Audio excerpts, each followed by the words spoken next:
নমস্কার, আজকে একটি নতুন রেসিপি নিয়ে চলে এসেছি, বেগুন দিয়ে মাছের মাথার চচ্চড়ি। তো এটা করতে গেলে প্রথমে আমাদেরকে ফ্রাইং প্যানের মধ্যে একটু মাস্টার্ড অয়েল দিয়ে দিতে হবে পরিমাণ মতো, এবং সেটাকে ভালোভাবে গরম করে নিয়ে তার মধ্যে আগে থেকে কিউব করে কেটে রাখা বেগুনের টুকরোগুলো দিয়ে দিতে হবে। দেওয়া হয়ে গেলে তারপর ওটাকে ভালো মতো নাড়াচাড়া করে সেটাকে ঢাকা দিয়ে দিতে হবে, যাতে বেগুনটা ভেতর থেকে ভালোভাবে সেদ্ধ হয়।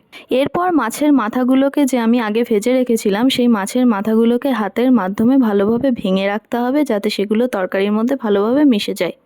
এখানে আমি একটা কথা বলে রাখি, বেগুন কিন্তু আমাদের ত্বকের সৌন্দর্য ধরে রাখার জন্য অত্যন্ত গুরুত্বপূর্ণ একটি সবজি। তো বেগুন খেলে আমাদের স্কিন খুবই ভালো থাকে। এবার আমি পরিমাণ মতো লবণ এবং পরিমাণ মতো হলুদ এখানে দিয়ে দিলাম। আবারও এটাকে নাড়াচাড়া করে আবার একটুখানি কুক হতে দেওয়ার জন্য ঢাকা দিয়ে দিতে হবে। বেগুনের মধ্যে প্রচুর পরিমাণে ভিটামিনস এবং খনিজ পদার্থ রয়েছে, যেমন বেগুনের মধ্যে রয়েছে ভিটামিন সি, ভিটামিন কে এবং প্রচুর পরিমাণে জিঙ্ক রয়েছে, যেটা ত্বকের সৌন্দর্য বাড়ায় এবং ত্বকের স্থিতিস্থাপকতাও বাড়াতে সাহায্য করে। ঢাকা সরিয়ে আবারও বেগুনটাকে ভালোভাবে আমি এখানে ভেজে নিচ্ছি। বেগুনটা প্রায় ভাজা হয়েই গেছে, যতটা প্রয়োজন ছিল। এইবার বেগুনকে আমি নামিয়ে নিচ্ছি। একটা প্লেট ছিল যেখানে আমি বাকি সবজি কেটে রেখেছিলাম, সেখানেই আমি নামিয়ে নিচ্ছি। এরপর আবারও প্যানের মধ্যে কিছুটা মাস্টার্ড অয়েল দিতে হবে পরিমাণ মতন, এবং তার মধ্যে কিছুটা কালো জিরে ফোড়ন দিতে হবে। আমি এখানে কালো জিরে দিয়েছি, আপনারা পছন্দ করলে পাঁচফোড়নও দিতে পারেন, তবে কালো জিরেটা আমার বেস্ট লাগে। কালো জিরে দেওয়ার পর এর মধ্যে কিউব করে কেটে রাখা আলুর টুকরোগুলোকেও দিয়ে দিয়েছি, যেটাকে ভালোভাবে বেগুনের মতোই ভেজে নিতে হবে। তবে আমরা জানি বেগুনের মতন আলু তাড়াতাড়ি ভাজা হবে না, সেই জন্য আলু ভাজতে একটু টাইম দিতে হবে আমাদেরকে। আলুটাও ভেতর থেকে সেদ্ধ না হওয়া পর্যন্ত ওর মধ্যে অন্য ইনগ্রিডিয়েন্টসগুলো আমরা দিতে পারবো না।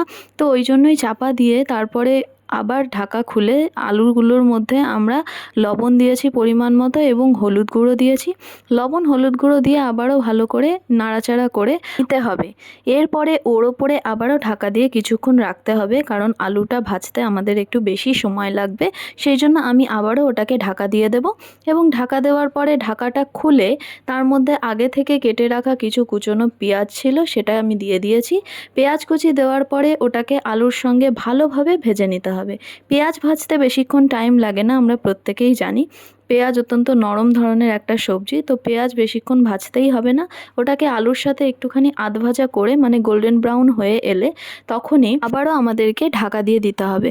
ঢাকা দিয়ে মিনিট 2-3 রাখার পরে ঢাকনা সরিয়ে আবারও নাড়াচাড়া করে নিতে হবে। একটু নেড়ে দিয়ে আমি একটা আলু ভেঙে দেখলাম যে ওটা ভেতর থেকে সেদ্ধ হয়েছে কি না।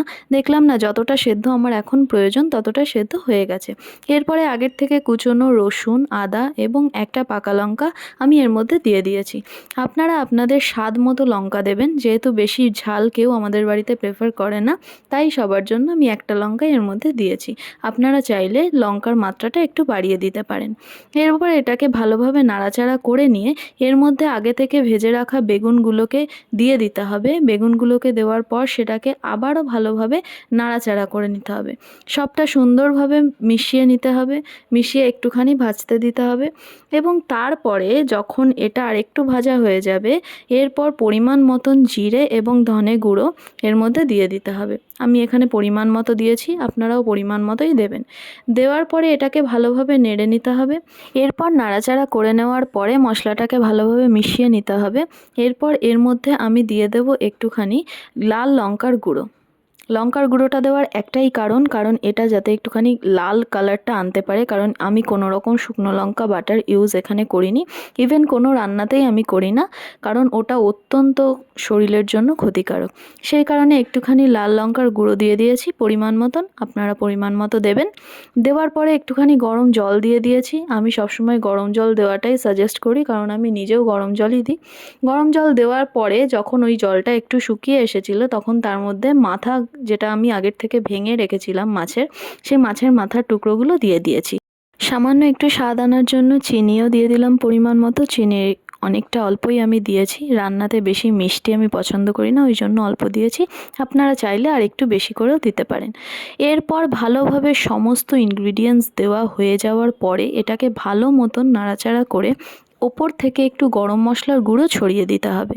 গরম মশলার গুঁড়ো ছড়িয়ে দেওয়ার পর এইটাকে আবারও মিশিয়ে নিতে হবে। মিশিয়ে নেওয়ার পরে ঢাকা দিয়ে কিছুক্ষণ স্ট্যান্ডিং টাইমে রাখতে হবে। পরেই রেডি হয়ে যাবে বেগুন দিয়ে মাছের মাথার চচ্চড়ি। এই রান্নাটা বেসিক্যালি তাদের জন্য যারা মাছের মাথা খেতে একদম পছন্দ করে না, যাদের পাতে একটা মুড়ো দেওয়া যায় না।